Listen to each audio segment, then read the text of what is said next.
Thank you for downloading from Ravi Zacharias International Ministries. Support for this podcast comes from your generous gifts and donations. You can find out more about Ravi Zacharias and the team at www.rzim.org.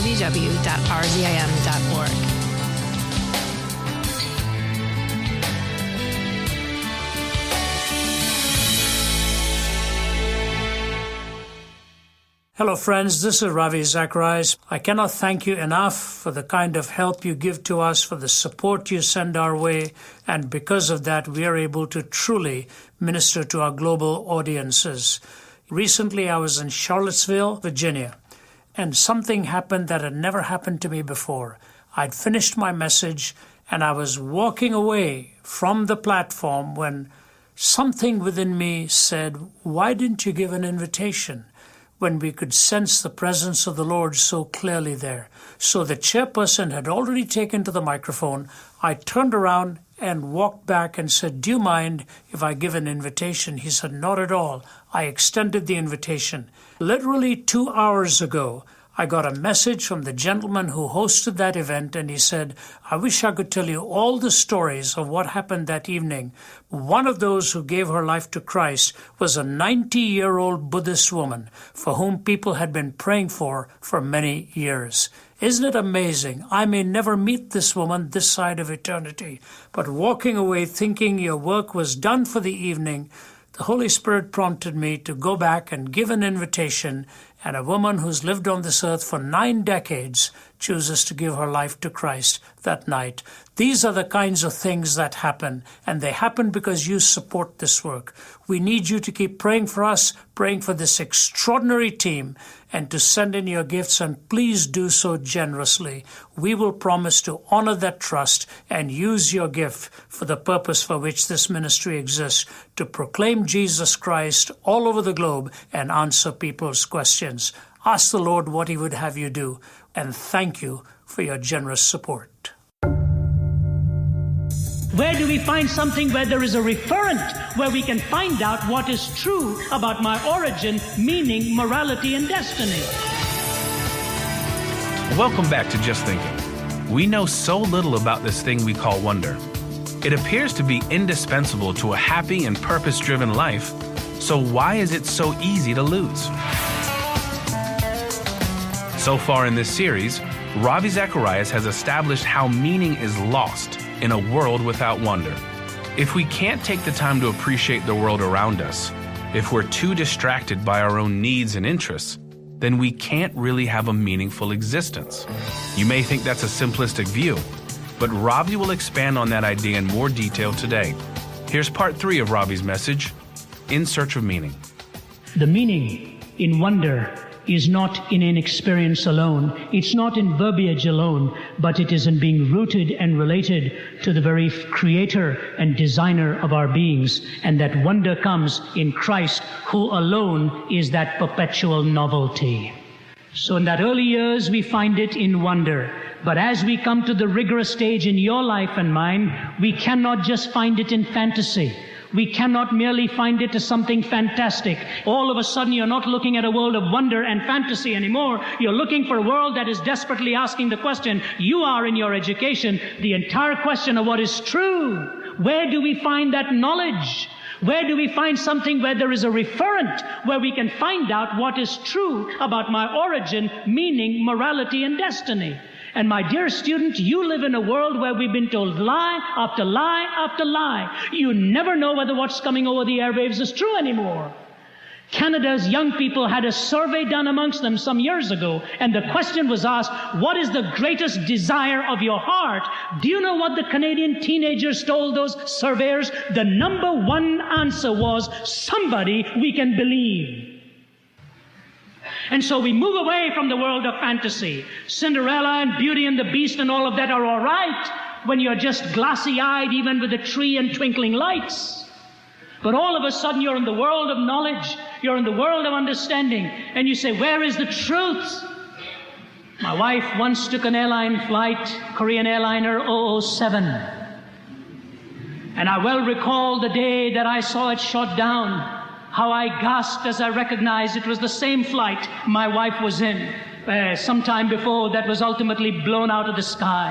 I happened to be in Kuwait the very day the Iraqi soldiers had arrived. I was in the airport of Kuwait when the pilot was informed that there was an emergency to immediately take off from the airport. The very next British Airways flight, the same flight number, was blown up while it was on the tarmac there. These are part of our lives now, and we want to know what's true. Listen to what Muggeridge says. Truth is very beautiful.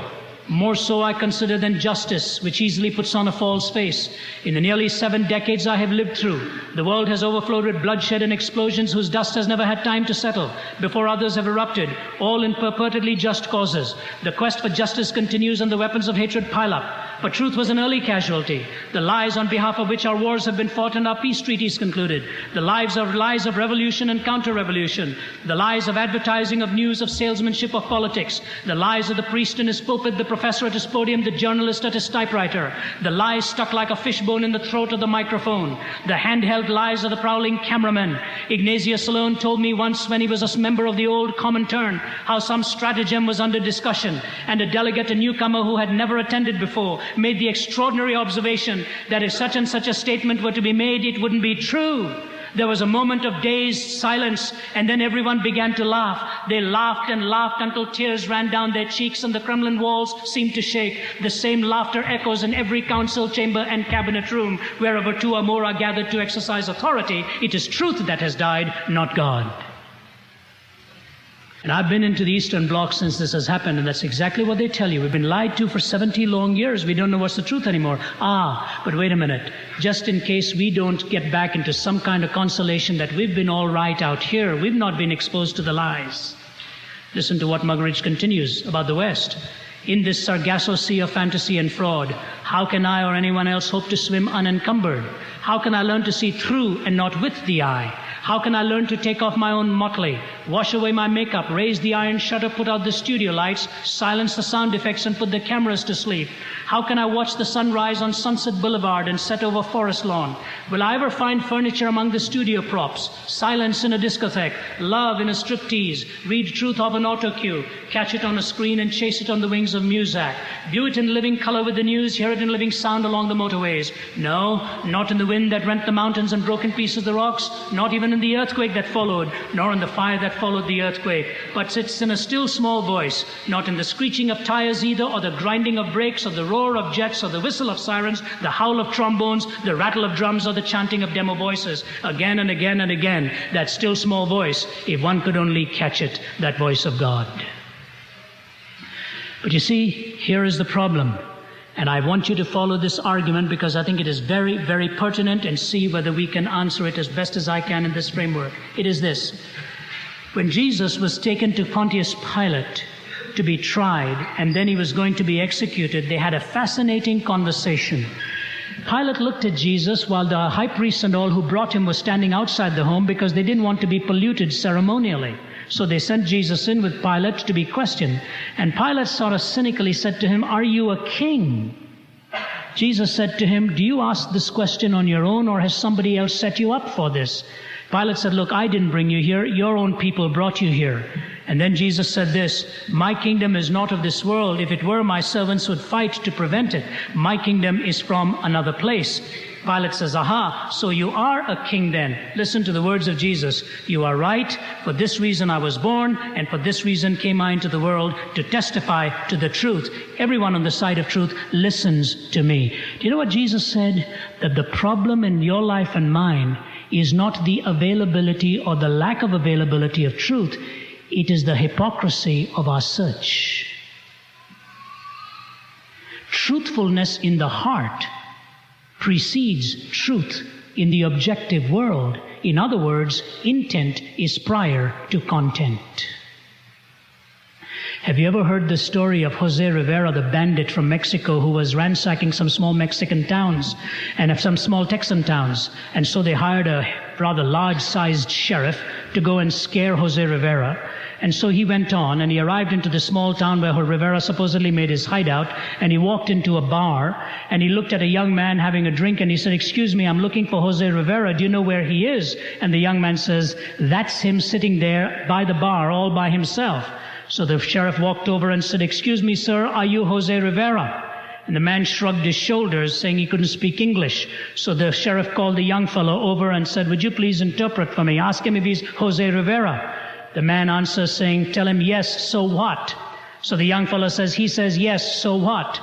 The sheriff says, tell him I've been commissioned by a group of people in Texas to come here and get all the money back from you. And if I don't get the money back from you, I'm going to put a bullet to your head right now and kill you. I'm going to shoot right now if you don't tell me where the money is. So the young man says he's been commissioned by a town and sheriff. He's going to come here. He's going to shoot you if you don't tell him where the money is. So either he'll turn all the money in or he's going to shoot. So Jose Rivera says, all right, tell him no problem.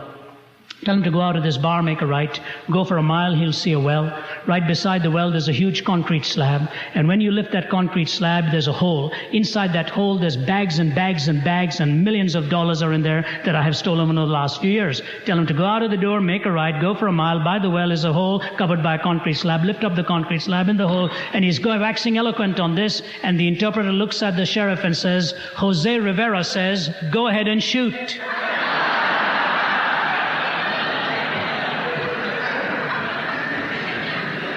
How many times have you and I been victims of something that was tendentiously stated to satisfy the interpreter of the facts at that time?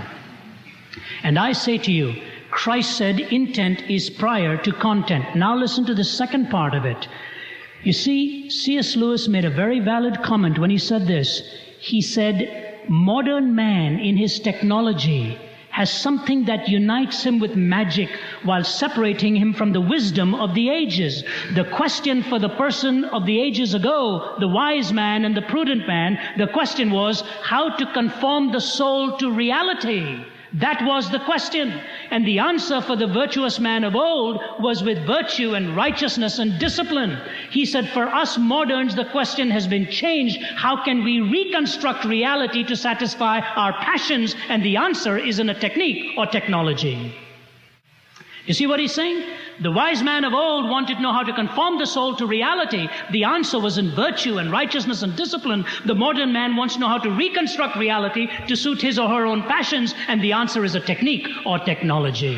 Jesus said truth lay in his person, the only one who ever laid claim to it in those terms. When Thomas said, we don't know the way, he said, I'm the way, the truth, and the life. So just as wonder is in himself as a perpetual novelty, truth is in himself, so that is not only what he propositionally teaches, he becomes the blueprint for life, the very life that expressed the life of God in our midst. Those are important foundational concepts for a life of purpose and meaning. Where are you in the quest for that life? Do you really know who you are, who God is, and where your future destiny lies? A complete copy of today's message is an excellent resource if you aren't sure. It's available as part of the Ohio State University Veritas Forum. To order a copy, visit our website at rzim.org, or if you're listening in Canada, that website is rzim.ca. Just Thinking is a listener-supported radio ministry and is furnished by Ravi Zacharias International Ministries, Atlanta, Georgia,